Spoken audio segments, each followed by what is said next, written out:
Hey fam, welcome back to my channel. Let's have a quick look at these videos that have to do with child-free people, men that are not child-free attacking women that are child-free, saying oh in their 40s they're going to regret not having kids, and also people blaming women for being toxic, saying the reason why mothers are toxic is because women are also toxic.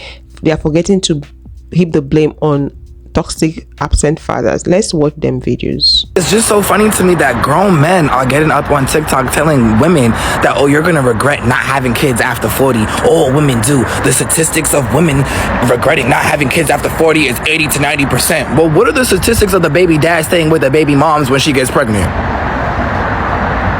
Most women don't want to have kids now because look at the motherfucking economy. Number one, most women are actually dealing with grown kids as we speak now who want to go 50-50. She don't want two motherfucking kids. Okay, see, here's the problem with this. You're saying that absent fathers don't create toxic mothers. Toxic women create toxic mothers. My question to you, homeboy, is how the f do women become toxic? How? How does a man become toxic? No child is born toxic. No child is born with any predisposed leniency to be toxic. I mean, that's just a stupid statement you just made. So here's the question. When you remove something, when you change the natural order of things, when a man has a child with a woman and then he abandons the child or vice versa, the remaining parent is then left to deal with the stress of raising a kid in an improper way. No one can effectively, typically speaking, raise the best possible child without both parents being in the house. So what I'm saying is it's logical for a woman who has been hurt by a man to become toxic. The more trauma you are disposed to, the more trauma one is exposed to, the more predisposed they are to become toxic, because their psychology is changed. When you change somebody's psychology, you increase the likelihood that, guess what, things might not go according to plan. You follow me? This is the problem. This is the literal type of philosophy that literally keeps the black community behind. Comments like this, toxic women are toxic mothers. How do women become toxic? Men want to blame women's toxicity on just them. They don't want to take accountability for it. This is the problem. There are a lot of things that I've done in my life that are flat out wrong. There's a lot of things I've done with women flat out wrong. The difference is I can acknowledge that I made mistakes. I can acknowledge that, hey, there are some areas that I f***ed up in. And we all can. Any honest man will tell you. Tony Gaskins will tell you. Kevin Samuels will tell you. Obsidian Ali will tell you. Jordan Peterson will tell you. There are certain things that we do as men. We are overall responsible. The problem is you can't sit there and say that an absent father doesn't create a toxic mama.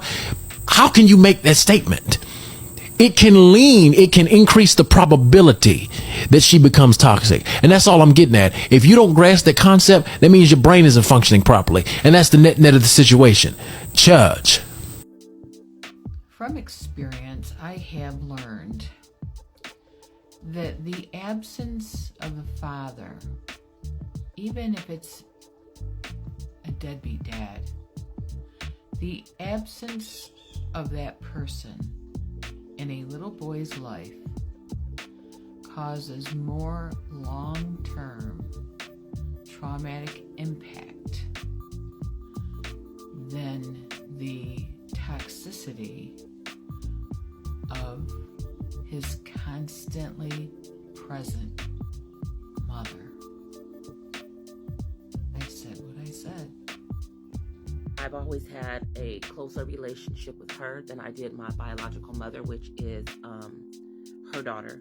As a matter of fact, that is a piece of the reason that me and my mother don't really have that good of a relationship, is because she feels as though that I have always treated her more as my mother than her, my actual mother. And I have. My grandmother loved on so many people. And when it came down time for her to need people to look back on her, everybody fled.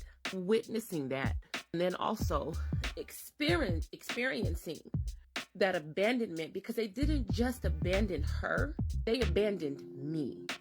I have been told by family members that I don't matter.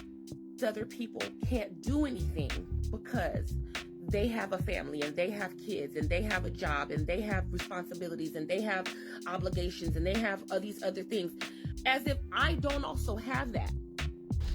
Okay, let's talk about it. The very first video spoke about men attacking child-free by choice women. This is something we see all the time. Some group of people have decided to not have kids.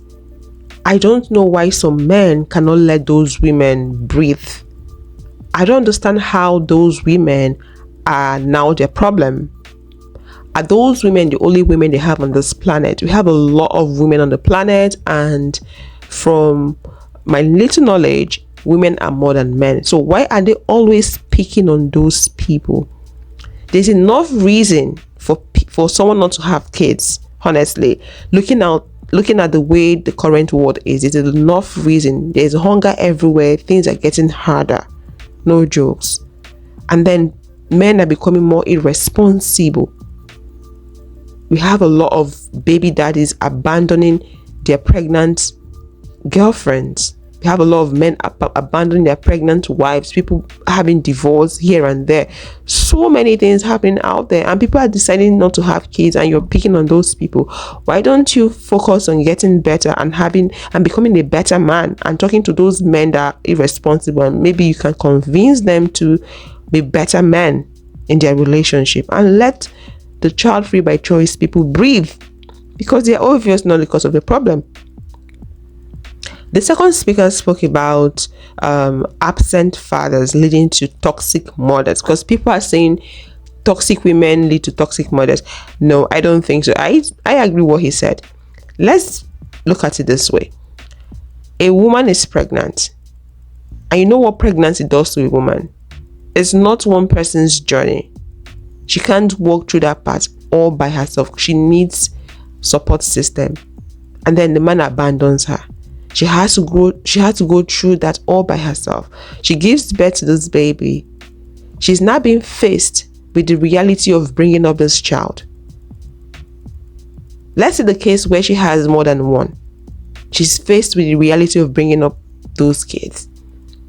It's too much stress. And you know what stress does to the body? You might become aggressive, resentful. You just project, just get angry at everything, and then you become toxic. So what led to the toxicity in this woman that led to her being a toxic mom? Is the father. Is the fact that the father left. Is the irresponsibility of the father. It has nothing to do with the woman or the child. It came from the father.